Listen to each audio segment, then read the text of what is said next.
I'm a kid and I'm reading through the Bible and I come across Numbers chapter 5, the law concerning a jealous husband.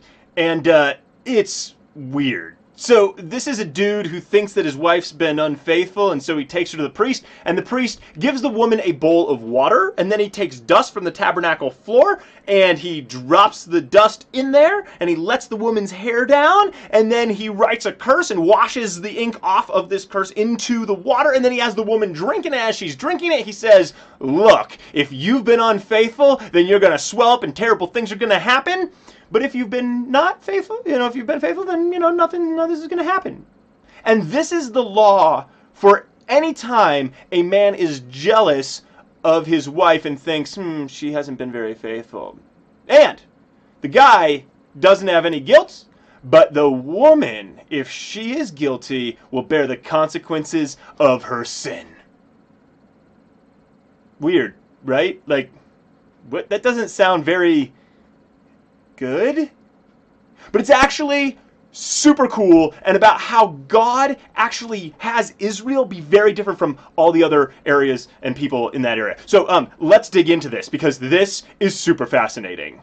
Okay, so first, jealous husband. It sounds like any guy who's just saying, I don't really like my wife, I'm going to bring her. Nope, that's not the context. In fact, what it seems like is that this woman has before had to say, no, I've been faithful, honey, but now she's pregnant and her husband's pretty sure it's not his.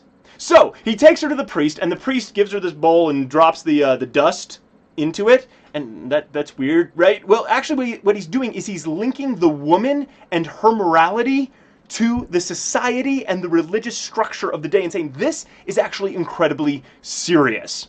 Then he writes down this curse. So this is going to be a trial by ordeal. And trial by ordeal is a very common thing from the ancient Near East all the way up to the Salem witch trials. Only typically in a trial by ordeal, it's presumed guilt. You're gonna die unless the gods intervene. So in the case of Salem witch trials, if she floats, she's a witch. If she sinks and drowns, well then she was innocent. Oops. So here, what we have is presumed innocence. Nothing's going to happen to the woman unless God interjects and says, nope, this curse is actually going to apply to you. And when the curse actually happens, the woman doesn't die.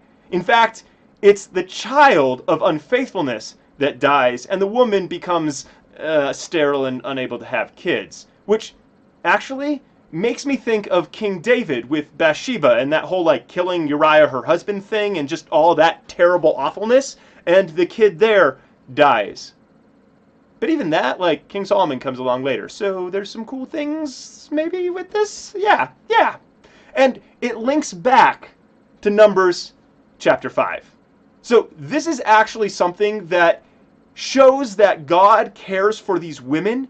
Because in a society like this, you were actually allowed to divorce your wife if you thought that she was unfaithful. So if a man's like, I don't really like my wife anymore, she's been unfaithful, and then she has to go. And when that happens, the woman has three options. She can either get remarried to a guy who probably thinks that she's been unfaithful and so probably won't treat her very well.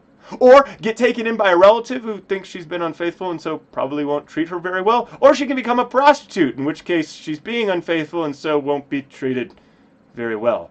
Not good options. But God's like, nope, guys, you don't just get to divorce your wife just because you're jealous and think that she's been doing something wrong. In fact, he has a way to safeguard girls by saying, nope, presuming innocence in this particular case, which is pretty stinking cool in my opinion. So yeah, Numbers chapter 5. Really recommend that you go read the entire thing because there's a lot more in there and it's really weird. And if you're interested in learning more, I got most of this information from the IVP Bible Background Commentary, which I highly recommend. I think it's super interesting and super cool. So what passages like Numbers 5 have you run into? And what did you think of Numbers 5 when you read that passage? I'd love to hear that. This is Theblogogy. Let's learn more together.